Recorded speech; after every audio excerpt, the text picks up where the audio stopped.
हाँ ठाकर साहब, माता जी पकड़ो मान ली उड़ाओ कर और ठाकर साहब तैयार। स्वाद मिलेगा हमारे को। आज से पूर्व जितने भी बुजुर्ग मेरे बीच में बैठे हुए हैं, पुरानी माताएं बैठी हुई है, दादी साहब को विराजे होंगे, कहीं कोई हमारे घरों में रसोई में पवित्र जो भोजन बनता है मांस वगैरह का, उसके बर्तन हमारे घरों में घर के बाहर हुआ करते थे, सर नहीं होते थे क्या? और आजकल उन बर्तनों ने कहां जगह ले ली? हमारी रसोइयों में। मतलब अपने हाथों से अपने सत्यानाश की कहानी, अपना जनाजा निकालने के लिए तैयार हुए। ये नहीं है कि सत्ता आए या चली जाए, कोई महत्वपूर्ण नहीं है, मैंने पहले ही कहा। लेकिन शासन जाने के बाद फिर से खड़ा नहीं होना पतन का सबसे बड़ा सूचक है। अभी भी हम अपने हाथों से अपने पतन की कहानी लिख रहे हैं।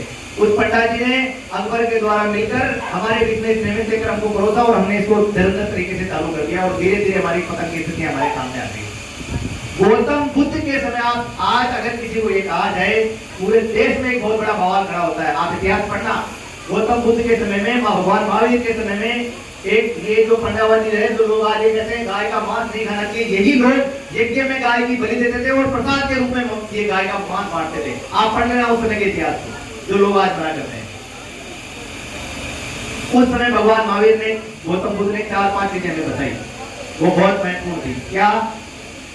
परिवार में कितना ही बड़ा कला हो, लेकिन सायकाल एक जगह बैठो, उससे क्या होगा? उससे भाव पैदा होगा। हमारे घरों में भाव का सत्यानाश हमने लेटेस्ट तरीके से कर दिया।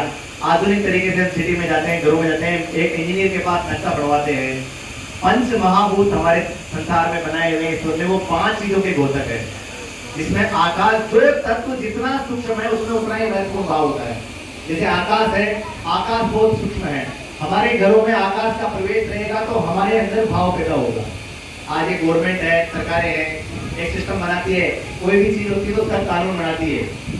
ये विद्रोह हो गया, इसके खिलाफ एक कानून बना दो, ये विद्रोह हो गया, इसके खिलाफ एक कानून बना दो, ये विद्रोह हो गया, इसके एक कानून बना दो। हजारों तरह के कानून बन गए, लेकिन इस सरकार से ये विद्रोह और देश के ये जो स्थितियां दिन ब दिन बदसे बदतर होती जा रही, कंट्रोल में नहीं आ रही। क्यों? लोगों में उसके प्रति भाव नहीं है। ये भाव नहीं है, ये मेरा देश है, ये मेरा प्रेम है, ये मेरा भाई है, ये मेरी बहन है, ये भाव रहा है। क्यों? हमारे घरों में भाव का प्रवेश नहीं रहता। घरों में भाव का प्रवेश कैसे होगा? जिस घर में पंच महाभूतों के आने की प्रवेश होगी, वो घर अपने आप में पूर्ण वास्तु दोष से मुक्त होता है। कैसे? पहले हमारे घरों में जितने भी घर वगैरह बनते हैं, उनमें देख लेना आप, उनमें एक चौक के लिए बड़ी जगह होती थी, चौक होता है बड़ा सा, जिससे आकाश तत्व उसमें प्रवेश कर पाए, और उस आकाश तत्व की वजह से उसमें भाव पैदा होते हैं। आज हमारे घरों में भी आकाश तत्व की घुसने की जगह है क्या? ऊपर से छत को पेटी पैक करके पर्दे लगा दो, पर्दे लगा के और शीशे लगा दो, शीशे लगा के एसी लगा दो। मतलब किसी भी तरह से वो आकाश हमारे घरों में प्रवेश नहीं करना चाहिए। जब वो प्रवेश नहीं करेगा तो आपके बालकों के अंदर भाव नहीं होगा, और भाव नहीं होगा तो क्या होगा? पहले था मैं, मेरे काका, मेरे बाबा और हमारा परिवार, फिर धीरे धीरे भाव खत्म हुआ, मैं, मेरे पिताजी और मेरे बच्चे, फिर धीरे धीरे भाव खत्म हुआ, क्या हुआ? मैं, मेरे बच्चे, और अब क्या हो गया? मैं, मेरी पत्नी, मेरे बच्चे, बाकी सब खत्म। और आने वाले समय में क्या हो जाएगा? मैं, मेरे और तू तेरे। पिताजी, बच्चों में भाव नहीं रहा तो बच्चों ने एक लेटेस्ट जगह खोल दी, क्या? वृद्धाश्रम।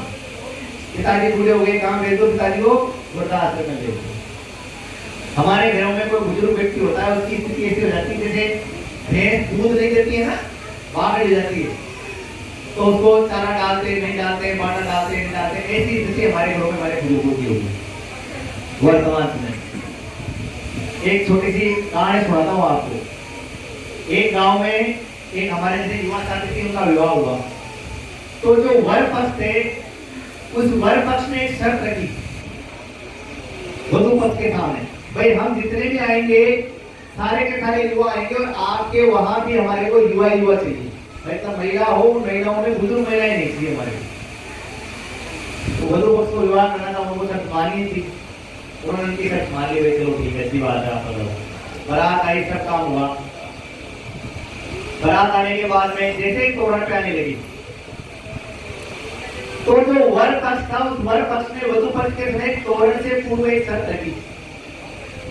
बोले विवाह तो होगा, लेकिन एक शर्त है कि हमारे जो वर है उनको उस तोरण के स्थान तक लाने के लिए एक ऐसी चीज का इंतजाम करो जिसमें आधी धूप और आधी छाया आती रहे, तो तोरण होगा, नहीं तो नहीं होगा। और बड़ी विकट समस्या हो गई महिला पक्ष के लिए कि इसका समाधान कैसे किया जाए। उनमें से कोई अपनी माँ से बहुत प्रेम करती थी महिला, तो उसने क्या किया, जब बुजुर्ग महिलाओं को बाहर निकाला जाता तो अपनी माँ को एक छोटे से संदूक में बंद करके अंदर हवा में एक जगह रखी और कमरे के अंदर होती है। तो ये समस्या जो बड़ा पकड़ा करवा 2 घंटे हो गए, 3 घंटे हो गए, जितने भी युवा महिलाएं थी, बच्चियां थी, उनके दिमाग में ये बात आई नहीं। उसमें जो बच्ची उनके पास गई, अपनी माँ के पास उदास हो गई, बोले अब तो शादी नहीं होगी। बोले क्यों नहीं होगी? बोले वर पक्ष ने एक शर्त रखी है कि आधे धूप और आधी छाया में अगर इसको वर को लेके आओगे आप तो तक कोई विवाह होगा, नहीं तो नहीं होगा।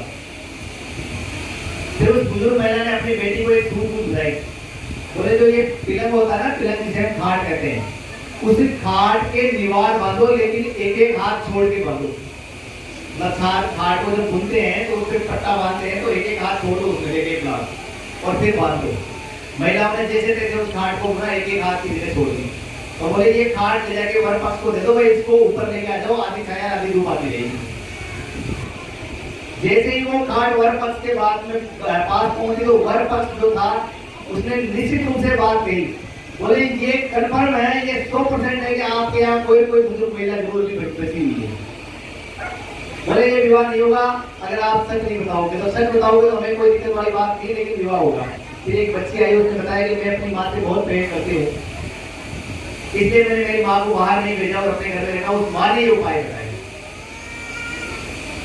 इस बात से ये समझ आती है कि व्यक्ति कितना ही जवान हो जाए, कितना ही बुद्धिमान हो जाए, लेकिन अनुभव के आगे उसकी बुद्धि हमेशा छोटी रहेगी।